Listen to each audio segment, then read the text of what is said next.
आज आपण भद्रासन कसं करायचं ते पाहणार आहोत आणि याचे काय फायदे होतात ते सुद्धा जाणून घेणार आहोत। बरीच मंडळी भद्रासनात खूप वेळ बसतात, खूप सराव करतात। आपण बटरफ्लाय ही एक्सरसाइज सुद्धा पाहिलेली आहे आणि ही एक्सरसाइज आपण रेग्युलर करत असतो आपल्या व्यायाम सत्रामध्ये। तर हे जे भद्रासन आहे, भद्र म्हणजे काय तर भद्र पुरुष म्हणजेच ब्रह्मचर्य। आणि ब्रह्मचर्य तत्व म्हणजे काय की आपल्या मानवी देहामध्ये जे ब्रह्मतत्व वास करत आहे त्याला सर्वांगीण म्हणजे यम, नियम, आसन, प्राणायाम, प्रत्याहार, धारणा, ध्यान, समाधी, आरोग्य, आनंद या सर्व गुणांनी जो परिपूर्ण आहे आणि ज्याचं ईश्वराशी सतत अनुसंधान आहे, ईश्वराशी तो एकरूप झालेला आहे, असं तत्व म्हणजे ब्रह्मचर्य तत्व। असं शरीर म्हणजे ब्रह्मशरीर आणि असं शरीर प्राप्त करून घेण्यासाठी आपण भद्रासनाचा सराव दररोज केला पाहिजे। आता अशी बरीच आसनं आहेत, प्राणायाम आहेत, नामस्मरणाचा मार्ग आहे की जे आपल्याला सच्चिदानंद स्वरूप पदापर्यंत पोहोचवतात। पण त्यामध्ये सुद्धा आपल्याला या आसनांमध्ये आपल्या इंद्रियांना ज्या वेडेवाकडेपणाची सवयी लागलेल्या असतात किंवा वेडेवाकडेपणाचा जो स्वभाव आहे आपली इंद्रिय जी विषय सुखाकडे सारखे धाव घेत असतात, या सगळ्यामधून या सवयींना सडेतोड उत्तर देणारे काही आसनं आहेत आणि त्यामधलं हे आसन आहे ते म्हणजे भद्रासन।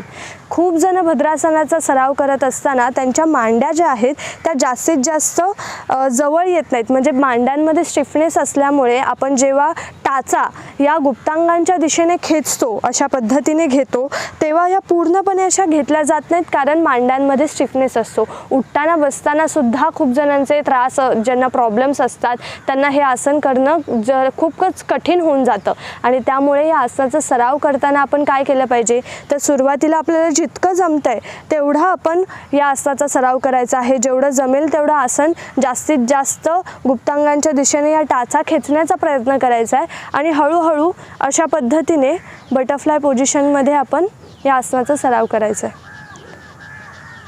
त्यानंतर आपण एखाद्या पिलो किंवा एखादी उशी खाली ठेवून त्याच्यावर बसून सुद्धा हे आसन करू शकतो, जेणेकरून जर स्टिफनेस असेल तर आपल्याला हे आसन अजून सोप्या पद्धतीने करता येईल।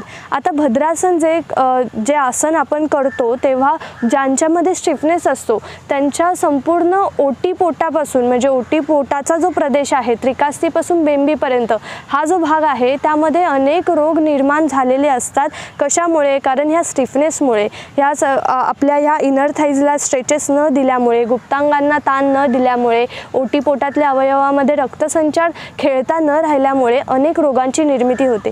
तर या रोगांची निर्मिती होऊ नये आणि त्याचबरोबर भावनांचा सुद्धा उद्रेक होत असतो। काम, क्रोध, लोभ, मोह, मद, मत्सर या सगळ्यावर जर ताबा माणसाला मिळवायचा असेल तर आसनं, प्राणायाम करणं गरजेचंच आहे। जोपर्यंत माणूस आसनं आणि प्राणायामांना सुरुवात करणार नाही तोपर्यंत या सर्व षड विकारांवरती ताबा मिळवता येणार नाही। आणि म्हणूनच या आसनामध्ये काय होतं, मुख्यतः आपली जी शक्ती आहे, जी शक्ती सतत अधोगामी भागांकडे वळलेली असते किंवा तिथे प्रवाहित होत असते आणि ही अशी ध्यानस्थ स्थितीतली आसनं जेव्हा आपण करतो, यामध्ये नामस्मरण करतो, तेव्हा ही शक्ती ऊर्ध्वगामी वळते, म्हणजे मस्तिष्काच्या दिशेने, हृदयाच्या दिशेने तिचं वहन होतं आणि त्यामुळे आपल्या शरीरामध्ये उत्तेजना येते, उत्साह येतो, चैतन्य वाहत राहतं सतत आणि त्या माणसामध्ये सतत उत्साह असल्यामुळे त्याला काही ना काही काम करण्याची, काही ना काही चांगले विचार करण्याची, त्याचबरोबर ध्यान, धारणा, नामस्मरण करण्याची इच्छा होते।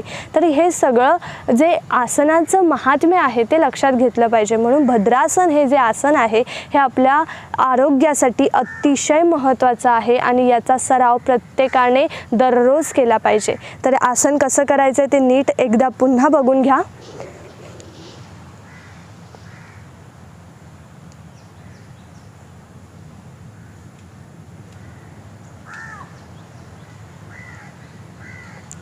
या आसनामध्ये तुम्ही नामस्मरण करू शकता, ध्यानस्थ स्थितीसुद्धा गाठू शकता। त्याचबरोबर हळूहळू सराव वाढवत चला।